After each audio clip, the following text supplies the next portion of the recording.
tiger's got my head in its mouth. I thought, this is my blood. I'm laying in my blood. It had its horns facing me, and it just kept ramming me and ramming me. It'd back up and then ram me again. His hand is bleeding, just pouring the blood. I couldn't believe what was happening to us.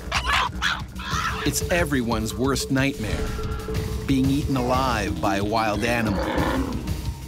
In this episode, 3 remarkable stories of caged animals that break free and become killers on the loose. What's it like when you become human prey? There it is.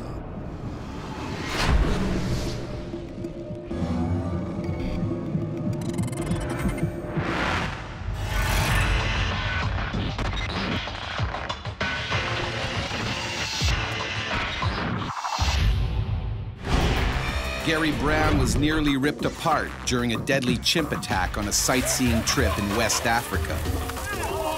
He turned and started screaming and charged. I didn't know that they get up to the strength of 7 men.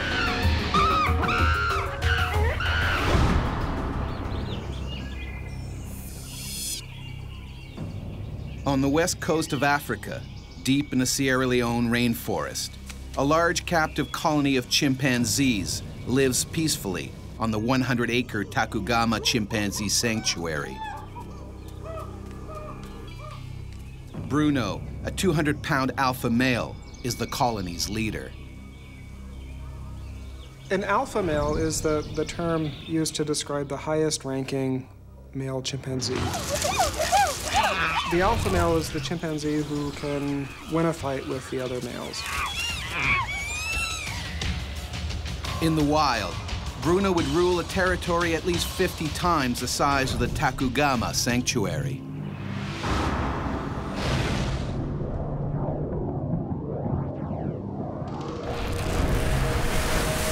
Less than 40 minutes away, Texan telecommunications engineer Gary Brown is enjoying a day off at his hotel. Working here is a dream come true. They're hiring in Africa. Anybody want to go to Africa? And I held my hand up and said, I'll do it. I wanted to work overseas. Yeah, let's do it. This weekend, Gary's decided to head up to the mountains with a colleague, along with his friend Melvin Mama and their driver, Issa. I said my days off is going to be spent going and seeing Africa, real Africa.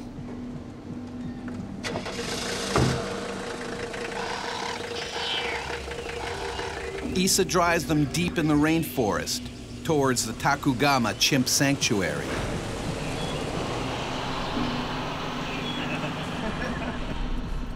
He had told me for 2 weeks before about this place, and other Americans had said, yeah, you got to go up there and get pictures or something to see.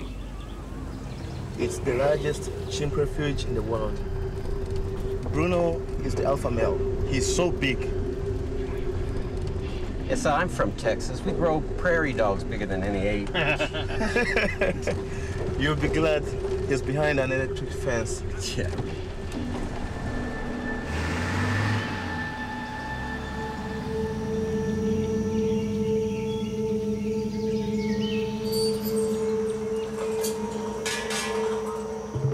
At the Takugama Sanctuary, Bruno keeps a close eye on his keepers. If you're in captivity, you spend a lot of time just watching, and they would see these locks being opened and closed many times a day, and be watching very carefully to see how to get out. The chimpanzees presumably took a rock and banged it against the lock. The chimps in this part of the world know how to use rocks. Very few other animals do that. Chimpanzees and humans are really the tool-making and tool-using masters. No one knows for sure how it happened, but it's a breakout. Bruno and 30 other chimps escape their enclosure and head for the sanctuary's perimeter fence, and the jungle beyond. This is really the first taste of freedom that this chimpanzee has had.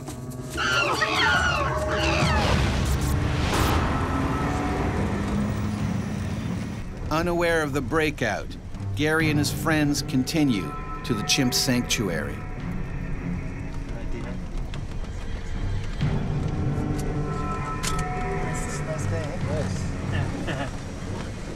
You just look up in the mountains and you're just mesmerized. The trees, the size of the trees, the canopy. Bruno rips through the dense jungle. This is his territory now. He was exploring his world, seeing what world outside the sanctuary was like, and is probably afraid. Like the other chimps at the sanctuary, Bruno was brought here as an orphan. His mother was killed in the controversial bushmeat trade.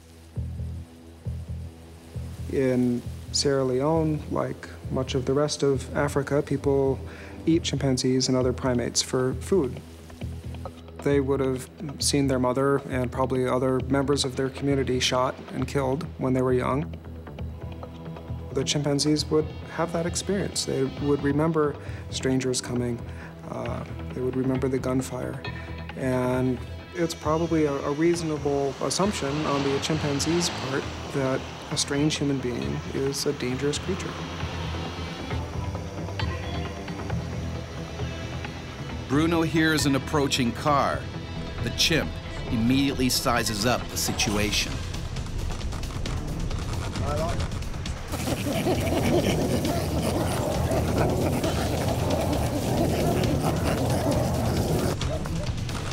Hey, slow down. What is that? Something moving in the bushes. Hey, what is that? I don't know, man, but I want to get a shot of it. Come on, let's go. All of a sudden, out of the brush, this big black thing jumped out.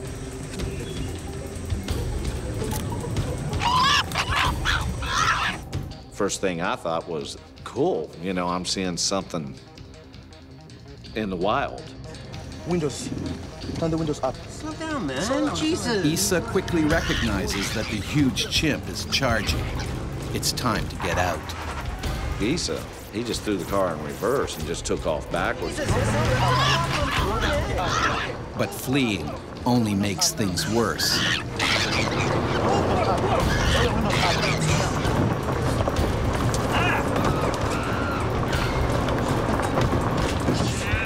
caught up and he was level with the front window.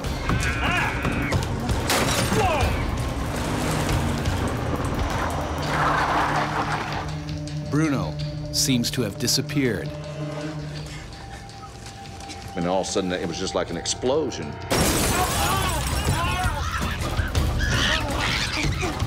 A chimpanzee that's 120 pounds is going to be mostly bone and muscle with not a lot of fat. So you have a very compact and powerful creature.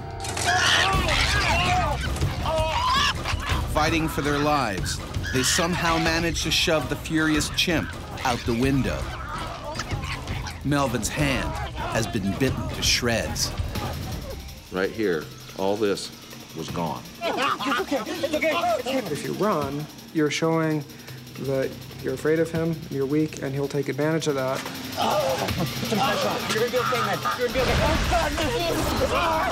Basically, what they're doing is they're doing damage to whatever they can get a hold of and whatever is exposed to them. Not only is Melvin losing a lot of blood, but bacteria from Bruno's saliva could be spreading through his bloodstream. With 2-inch fangs and jaw muscles 3 times denser than a human's, a chimp's bite can be deadly. They need to get to a hospital, fast. And we were yelling at him, slow down. He said, find a place to turn around, we got to get out of here. Panicking, he misses a vital turnoff. They're lost.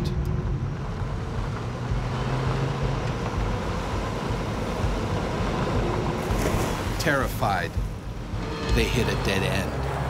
There was a gate that stood probably 10 to 12 feet tall. With their savage attacker hot on their trail. I couldn't believe what was happening to us. They only have one option.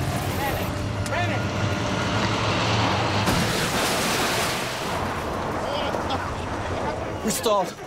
Guys. The collision kills the engine. This car isn't going anywhere. We're on the hill. Let's push it, guys. Let's get a jump start. But Bruno hasn't finished protecting his new territory. When they tried to escape, that showed the chimpanzee that they were afraid and vulnerable and may well have triggered a chase response. There it is. It's coming back.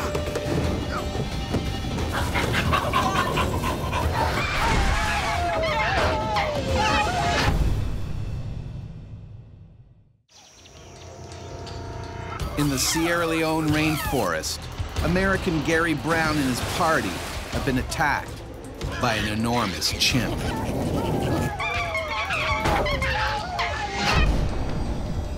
I was blacked out, knocked out, I don't know whatever, but I lost a little bit of time. I don't remember people getting out of the car.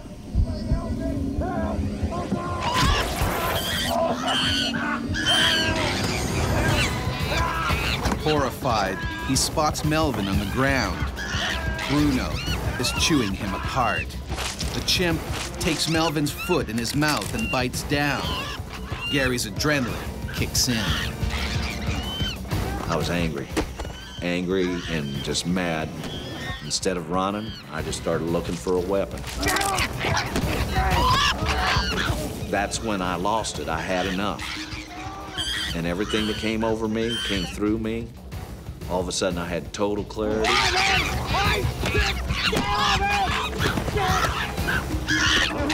When the chimpanzee saw Gary standing his ground, he would have seen an opponent who was not afraid, an opponent who was angry, and an opponent who could really inflict some damage of his own.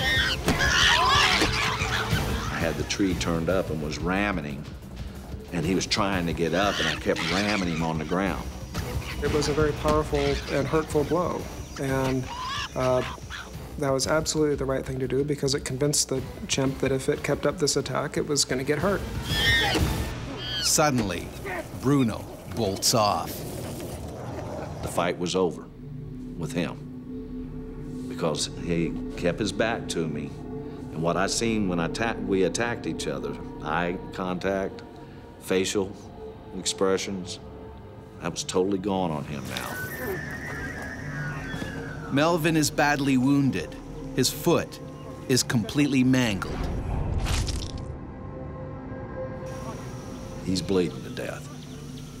And he goes, "I'm going to die here." And I told him, I said, "No, you die here, I die here with you. I'm not leaving you." He's my friend, you know.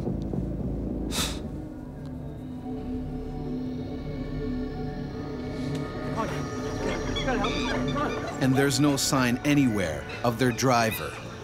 Where's this one? He went for help. We gotta go. We gotta go. I could hear chimpanzees everywhere. We were totally surrounded. We took off down the mountain. These chimps never jumped out. They stayed in the jungle. I kept looking ahead. Finally, we made it out. We made it to the road, the main road. More than an hour later, a passing truck picks them up and takes them to a nearby hospital. Later that day, Gary learns that Issa was mauled to death by the other runaway chimps. Doctors are unable to save Melvin's foot and 3 of his fingers. there ain't 5 minutes don't go by I don't see it. I'm going to have to picture it in my head every day the rest of my life. If you get bit by a snake or a shark or something, it's kind of impersonal and you sort of expect it.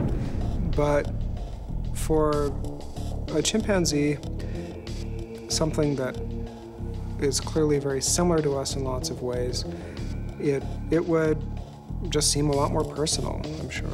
I have no misconceptions. I know Bruno could have taken me apart in a heartbeat. He could have taken me, he was just off guard.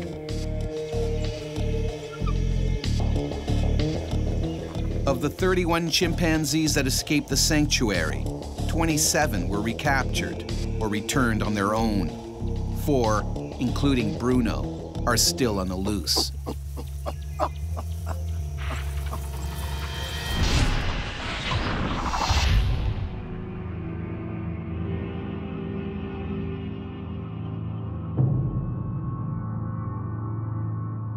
Gary Brown's case is not unique. In May 2007, a silverback male gorilla named Boquito escaped from a Rotterdam zoo. Petronella Yvonne the Horde was a regular visitor. She adored Boquito. She visited him 4 times a week, always smiling and making eye contact. She felt she had a special bond with the 400-pound gorilla. But on May 18th, 2007, Boquito somehow escaped. He headed straight for Petronella. To a gorilla, a toothy smile is an act of aggression, and now it was payback. Boquito dragged her around the zoo, breaking her arm and wrist. Visitors locked themselves in the cafeteria for safety. Boquito broke down the door, sending tables and chairs flying. Eventually, he was shot with a tranquilizer dart. Petronella never fully healed. Apes are by no means the most dangerous animals in captivity. Some would argue that honor belongs to the tiger. It can slay any human in its path with a single bite. Despite their deadly reputation, people still try to contain and control these remarkable creatures. In the 1920s, when touring circuses and wild animal acts were all the rage, Mabel Stark was the Tiger Queen. She would take 18 tigers at a time into the ring. But not even the Tiger Queen could conquer the basic instincts of a hardwired killer. She was attacked 18 times. The worst took place in 1928 at a show in Bangor, Maine. Stalking her from behind, one of her beloved cats lashed out at her left leg, almost severing it above the knee. Smelling blood, a second tiger jumped off his pedestal and pushed Mabel to the ground, mauling her savagely. Although doctors felt she would never survive, Mabel miraculously recovered and was eventually back in the ring with the animals she loved. As Mabel knew all too well, containing tigers is a risky business.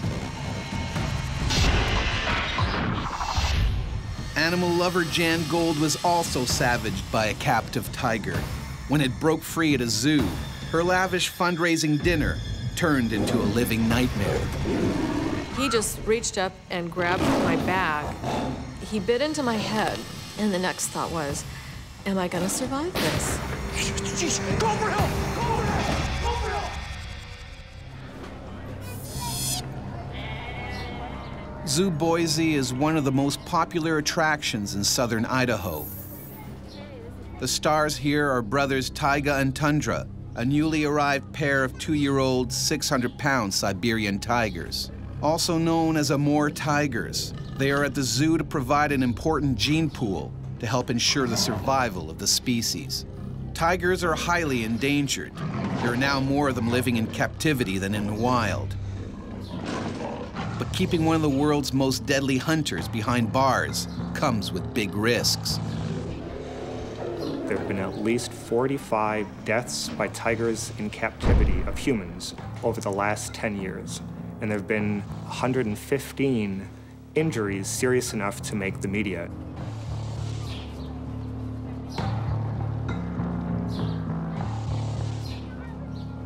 Tonight, Jan is helping to stage a fundraiser called the Feast for the Beast, a name that will soon prove darkly ironic. This was the largest fundraiser at the zoo. So there was going to be a silent auction, a live auction, some entertainment. All of this was on the park grounds at the zoo.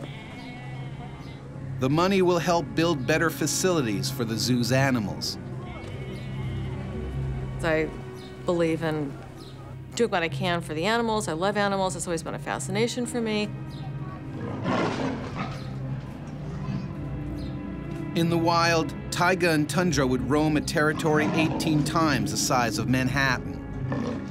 They are natural-born killers who can never be completely tamed. They can slaughter with a single bite. You can see animals at zoos, for example, that look at children running back and forth in front of the cages. There is an interest in chasing these children. Nearby in the tiger enclosure, taiga and tundra are getting increasingly hungry.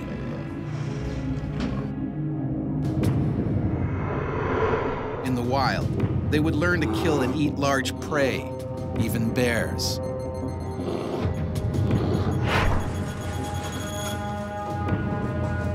But on the menu tonight is 10 pounds of raw horse meat and vitamins. While the tiger's meal is being prepared, Jan takes care of last-minute details. I had to run some errands and pick some items up for the auction that was going to take place that evening, and it was just kind of setting things up. Around the zoo, workers are finishing off their chores.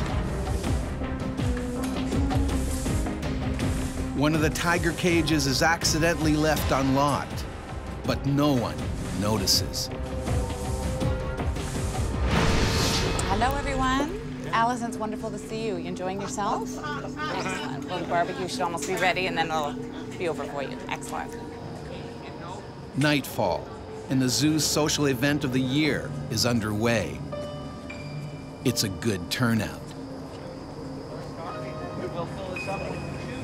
Dinner was kind of buffet style, and then sitting under a tent, and there was a little bit of entertainment, and then we went on to the live auction.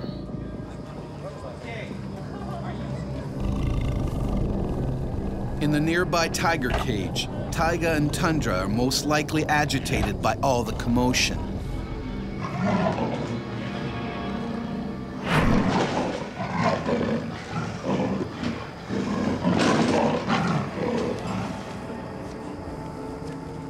Unlike the tigers, Jan and the others at the party have already been well fed. And now, it's time to stretch their legs.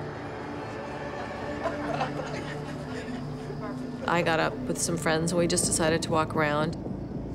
And we saw the manager walk by. Hello, ladies. Hey, how are you? You want to feed the boys? Oh, yeah, that'd be great. Well, that meant he was feeding the tigers. That'd be great. I'm just going to phone ahead. You guys keep going. Yeah, Steve? We weren't the only ones invited. There were other people, too.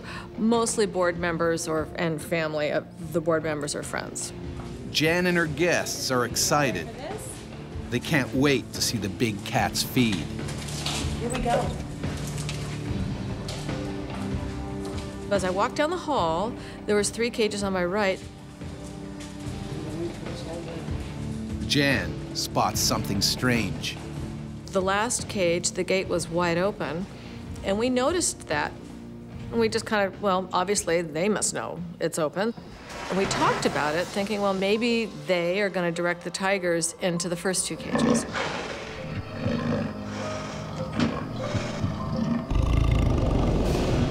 Instead, one of the tigers is now heading towards the 3rd open cage.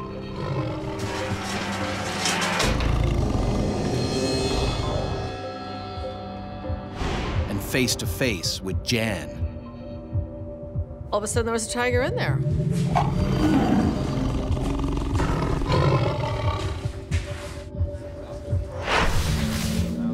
Hello, ladies.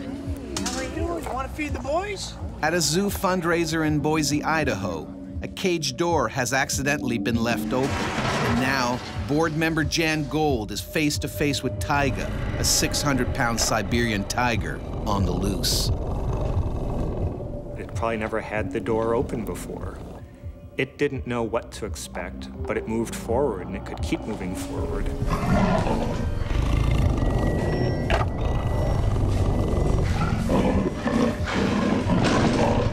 He is 600 pounds. I mean, his head was, you know, into my hip area. That's how tall he was. The tiger was probably as surprised as Jan Gould was that they were face to face. And it didn't know what to do, but it did know there was an animal in front of it. At that point, my focus was seeing if I could get this gate shut and keep the tiger in there. But that's easier said than done. Taiga's still not sure how to react. He may not have even seen her as prey because he had never had any experience with live prey. She was just a moving object. But something deep inside said, this is what I'm supposed to be doing. He's moving toward me. I mean, it's a force moving toward me. It was like a few conscious, slow steps because he wasn't stopping, and he was right there. Desperate, Jan tries to buy herself some time. I held my purse in front of him, trying to get him distracted. The only thing you can do in that situation is try to distract the tiger. And those who survive often survive because the tiger is distracted. People throw stones or sticks. And that's when I realized the people were leaving. I saw a couple people with terrified looks on their faces because he wasn't stopping.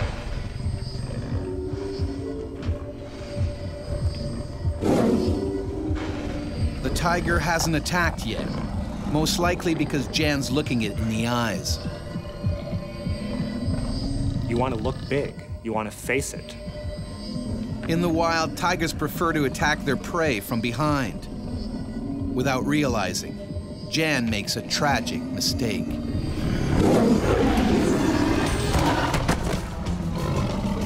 I was down, and it was very surreal. When she turned around, she provided the framework for the tiger to see, aha, this is prey. And it was at that point that 10 million years of evolution kicked in and it tried to be a tiger. I mean, he just reached up and grabbed my back and just brought me down. When a tiger is attacking a wild animal, it will grab it by the neck and try and drag it down and break the animal's neck and crush the trachea until it can't breathe anymore, and then it often drags it off to feed. I can feel his chest over my back. He bit into my head, and the next thought was, am I gonna survive this?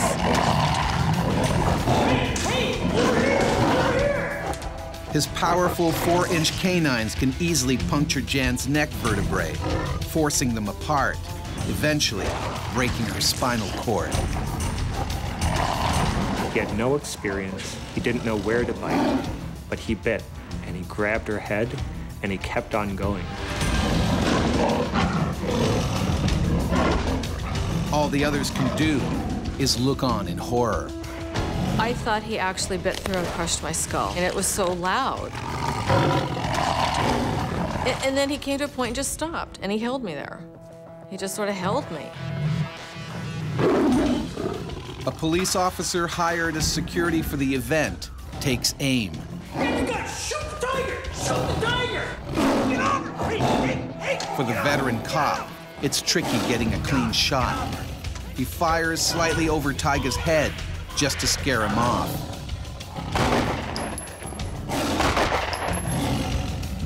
Startled, Taiga retreats to his cage and is finally locked up.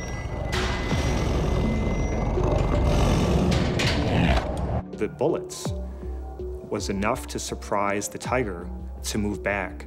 It had never experienced something like this. Unfortunately, in the shootout, a bullet has accidentally struck Jan in the hip, shattering the top of her femur. I'm laying on the ground, and I can't move from the waist down, or I can't feel anything. Jan is rushed to the hospital. Her injuries are horrific. They didn't know if I'd walk again. I had so many nerves that were damaged because that bullet, when it hit my bone, it exploded. And so I still have lots of shrapnel in there. My hip had to be rebuilt, and a lot of nerves were severed. I've lost probably about 1/3 of the nerve and muscle activity in my leg. It takes more than 2 years for Jan to get over the ordeal, and there aren't just the physical scars to deal with. There was a period of time where every time I closed my eyes, I'd be reliving it under a different scenario. That was one of the things I had to go through and recover from. The reason Jan Gold is alive today is the tiger was too young, too inexperienced. It didn't know how to deal a fatal blow. But at the end of the day, a tiger is a tiger, and it will not have lost its tigerness. For the last 8 years, Taiga and Tundra have continued to live in Zoo Boise with no further incidents.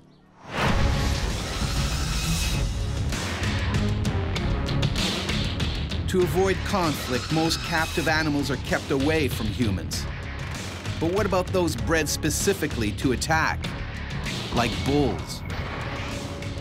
Every 7th of July, locals and tourists gather in Pamplona, Spain to outrun a pack of angry bulls. It's a controversial event that dates back to the 16th century.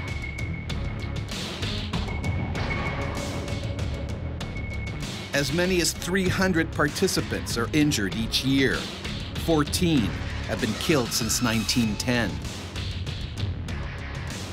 In 1995, Matthew Tassio fell while trying to avoid a charging bull.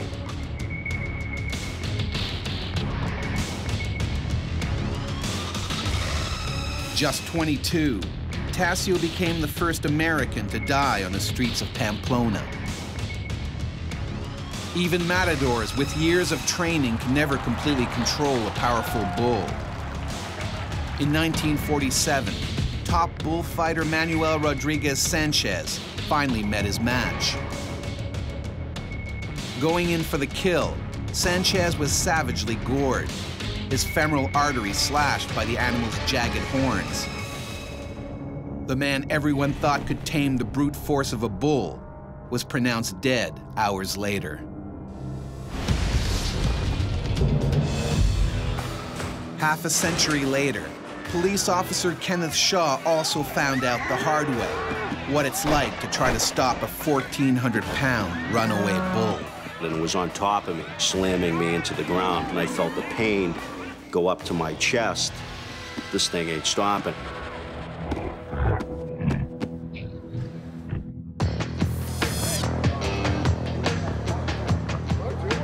Just north of Boston, in Lowell, Massachusetts, a controversial event is underway, a bloodless bullfight. In this version of the event, the animals are not killed. Nonetheless, bulls that are used are much more aggressive than regular farm animals. They're wiry, they're fit, they're athletic, they're fast, they're angry.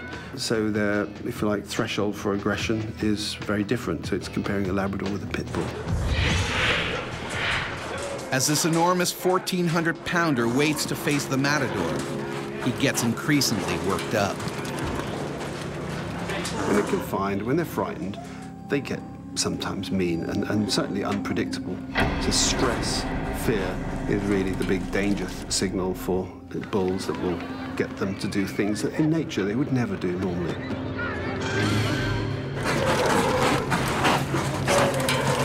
And for this bull, that means busting out of his trailer, one way or another.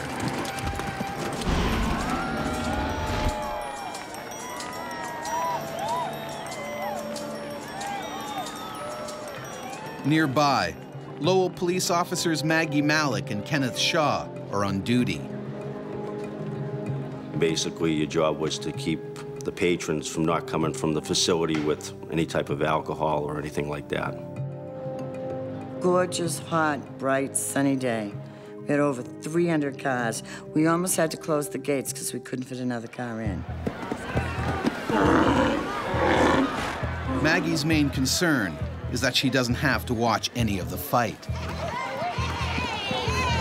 I didn't want to see it because I don't agree with an animal to be antagonized and ridiculed, and I felt this was inhumane.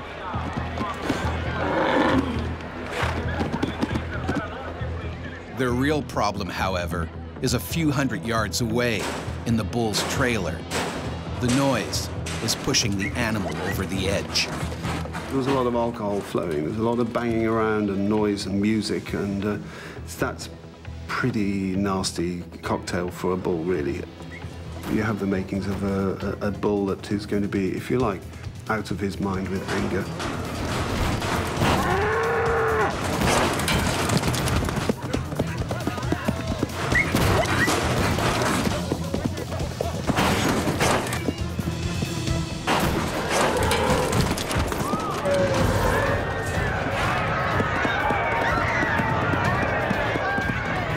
Suddenly, panic rips through the crowd milling around outside.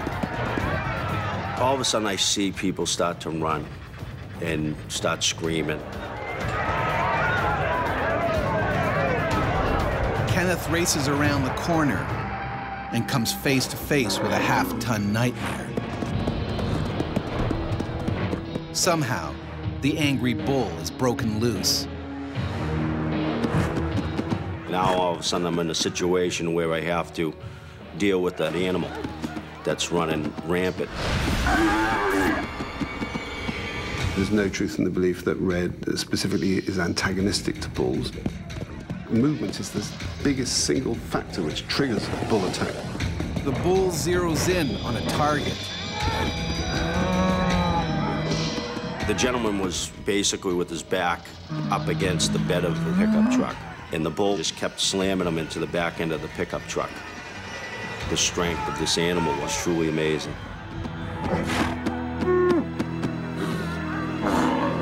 If Kenneth doesn't do something quick, the man will be crushed to a pulp. The diamond-like tip of the bull's horns can easily gore into soft tissues. I just started to basically make noises, waving my hands, trying to get its attention.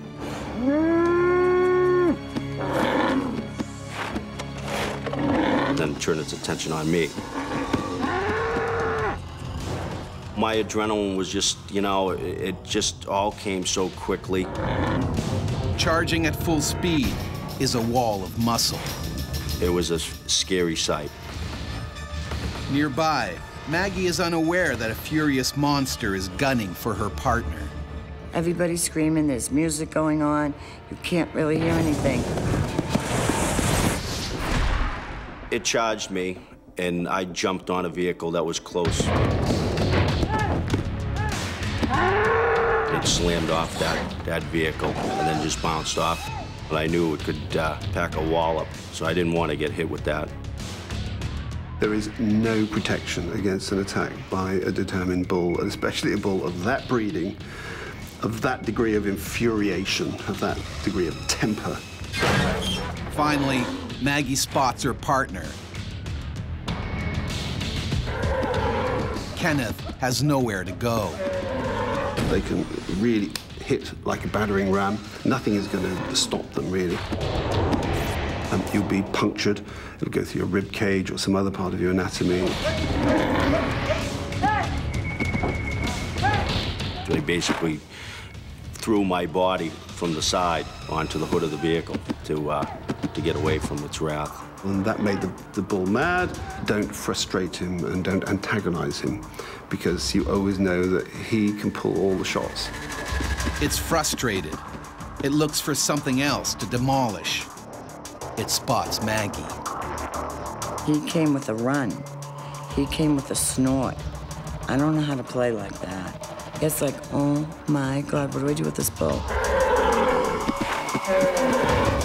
She zigzags, desperately trying to lose him, but he sticks to her like a shadow. They have this real benefit of almost 360 degrees coverage, so it makes them able probably to react more quickly than humans.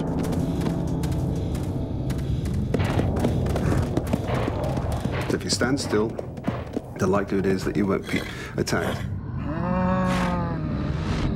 Golly, locked in on my eyes. And that put a chill down my spine. They do this burst of heavy breath out from the nostrils. And this is carrying a chemical message. I'm loaded with testosterone. I'm really the king guy around here, and you take me on at your peril. The bull loses interest in Maggie and rushes off the stadium grounds, still fuming. Trying to escape, he heads downtown. Oh my God! If the bull can't be stopped, hundreds of lives are now at risk.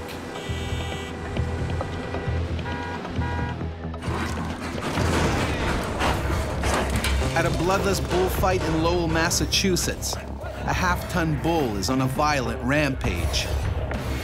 And now, it's police officer Kenneth Shaw's job to take it down before he reaches the busiest part of town. I'm thinking that this animal is gonna basically cause a lot of havoc if we don't stop it. I didn't really even know what I was gonna do. I didn't want anybody else to get hurt. His strength and his power and whatever is going on with him. We're not taught in the police academy how to handle it. The only way that I'm gonna be able to take it out was if I hit it in the head. But the bullets barely make a dent. So the bullets would have hit into the side of that animal, caused it pain, but didn't ultimately penetrate and cause damage to internal organs. All they would have succeeded in doing would be to infuriate the animal. They have very good armor in the form of their thick skin. The raging bull continues towards the crowd. And I was just hoping that it wasn't gonna take a left where all the shopping malls were. Kenneth catches a break. The bull runs off the road and right into an empty parking lot. In an ideal situation, they would have just tried to contain or keep it in that parking lot, let it calm down. This is Officer Kenneth Shaw. I need backup. I need backup. The animal is cornered. It panics. And then it spots a familiar foe. The bull would have recognized him as that same individual, no doubt, and it was an unfinished battle. It's now or never for Kenneth. I have to try to take this out. If I don't, someone else is gonna get hurt. But again, the bullets have little effect. This thing ain't stopping. So then all of a sudden it turned and started to do an all-out charge right at me. They will charge through literally a brick wall. It was basically literally trying to destroy me, was trying to kill me. You know, it was bulldozing me and bulldozing me into the ground. Every time that I tried to get up and get off the ground, it kind of knew what it was doing. It'd swing its head and swipe at my feet and knock me back on the ground again. Pressure that they're able to exert, all their weight on your body, you're going to have broken bones and a reshaped face. And the intention is to kill you, is to take you out. All of a sudden, I felt the pain go up to my chest. It was on top of me, basically slamming me into the ground with its head, with the horn slamming me constantly at my leg area. The incredibly solid neck and shoulder muscles of the bull don't bend or buckle on impact. It hits like a battering ram. Hey!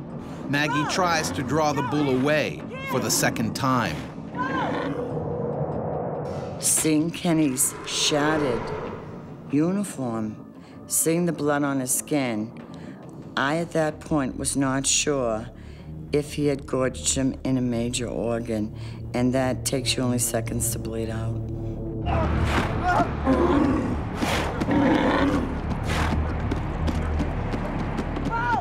The bull is momentarily confused by Maggie's shouts, buying Kenneth just enough time to crawl for cover beside a car. His knee is gorged. It looked like prime rib. And I know that a lot of grout and dirt and soot, it needs a lot of cleaning, a lot of room for infection, tendon repair, maybe fractured bones. Kenneth's in bad shape. Time is ticking. Maggie needs to act now. But the bull still wants a piece of Maggie and takes dead aim. So I said, come on, let's bring it on. Let's go get him.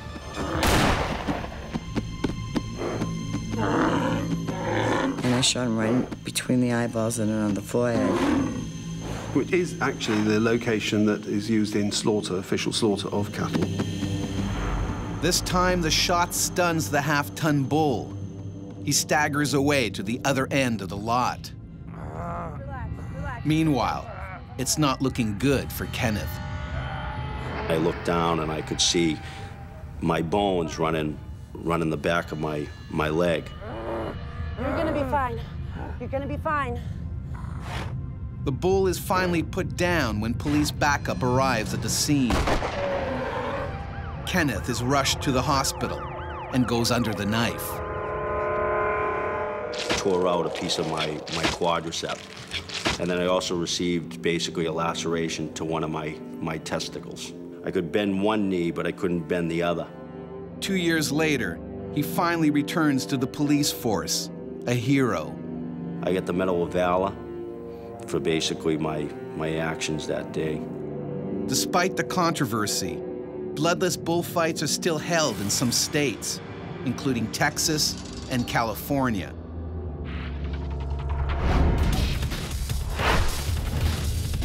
Preservation is the main argument for keeping dangerous animals behind bars. But there will always be the potential for escape. It's a wild animal, and you can't control it. They will never be completely trained. And when they break free, we can become human prey. If we frustrate them, then they will attack us.